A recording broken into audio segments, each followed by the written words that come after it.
This generation just wants to do stuff, make stuff, and fix stuff. That characterises this current generation. Most of them have a desire to create something that other people love. And they have an outlook which says online, you are what you share. They take risks. I failed, but it was the biggest success of my life, quote. I think it's just a generation where we've decided to take the onus upon ourselves to kind of build our own future and not stick to the traditional ways of going into careers and employment. As our research shows, what really defines this generation is not that they all aspire to be entrepreneurs, but they just want to get on with their lives, solving problems as they go. On the whole, half want non-traditional employment. They want to be self-employment or employed and are looking for portfolio careers. They use technology to make money. Money is not the primary motivator for work. They want to work on something they care about and can be passionate about and that makes a difference. Yeah, so my business is a social enterprise called She's You, and we put on personal development workshops for young women under the age of 25. We have a heavy focus on raising their self-esteem and self-confidence, and we also have a mentoring program as well, and we do events, just really trying to empower them so that they can live the best life possible, really. I think once you get your head around the idea of a new social type of networked individuals with weak ties to each other, to organisations, to jobs, to careers, you begin to understand really what unites my set of perceptions about the protests and what underlies a lot of your findings in this research. These are new characteristics of social groups.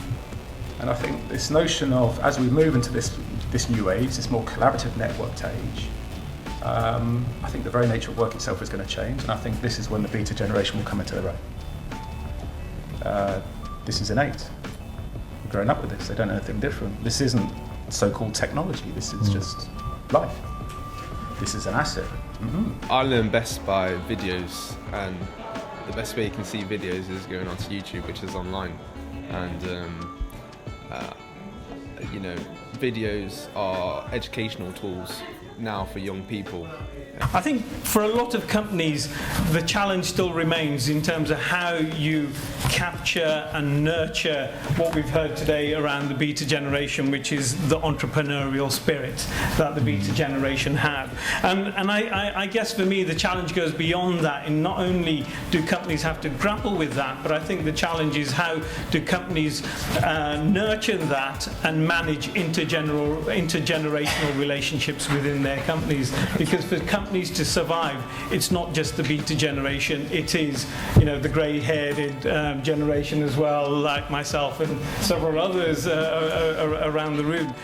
In this day and age, it's very easy for a young person to set up a business because of technology and social media.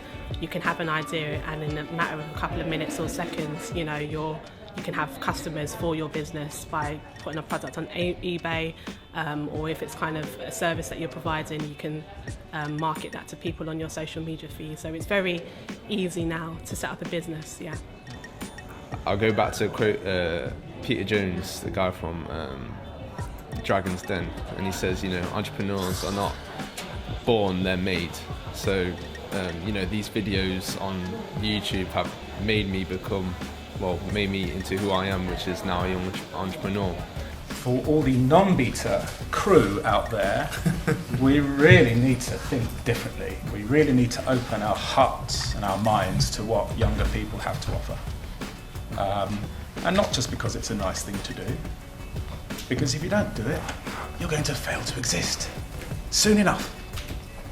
And to you, my young, enthusiastic digital black belt friends, you really need to start realising how absolutely money you are. Mm-hmm. You really do.